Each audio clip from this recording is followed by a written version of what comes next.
Okay, so adding music is just as easy, or I guess it doesn't have to be music. It can be any sort of audio, sound effects, or whatever. Very similar to how we did it in Premiere. So I'm on Incompetech, getting some royalty-free music. I'm going to download this Waltz of the Carnies here by Kevin McLeod, and I'll click download. Alright, so let's get back to my desktop here.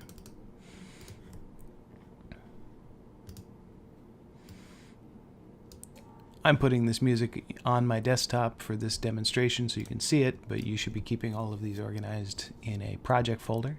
So I've got my music here, Waltz of the Carnies, on the desktop. I'm going to open up After Effects, and again, I can do this two ways. I can either drag this into my project, or I can go to File, Import File, navigate out to where my audio file is, and click Open.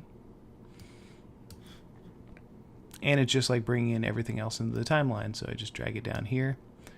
You see that this eye represents a visual piece. So if I can toggle that back or on and off, and you can see that my stop motion piece will appear and disappear. Same with my titles. But the audio does not have that eye. It's got a little speaker. And so if that speaker's off, it's not going to export the audio. So we want to keep that on. One difference between After Effects and Premiere is that when you scrub through your timeline, you do not hear your audio.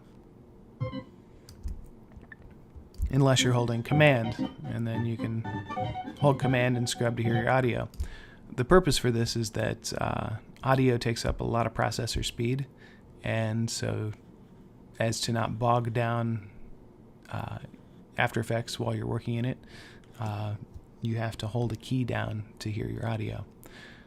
But we also have, we can twirl this down and we can see our waveform just like we did in Premiere, so you can edit to your waveform. You can also change your audio levels, so if you wanted it to fade up, let's hit the clock to start a keyframe, and we'll change our decibels to -48, which is the lowest it can go. We'll go out here a couple frames and bring it back up to 0, because at 0 it was nice and loud.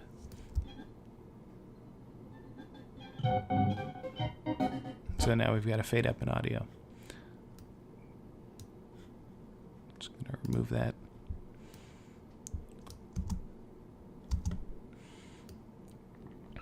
Also, I should note that when you play things back in your timeline, this is not real time.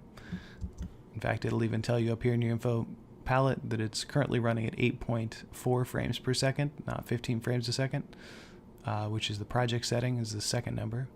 So it's not showing you what the real time is. To get a real time version of this, you do a preview. And so you click on preview. It starts from where your playhead is, so let's move back a little bit. And see how it's processing and it's making my timeline green here. That means it's rendering each frame. And so now it's playing back at real time. We hear so now it's playing back at real time, and we can hear our audio over top of that.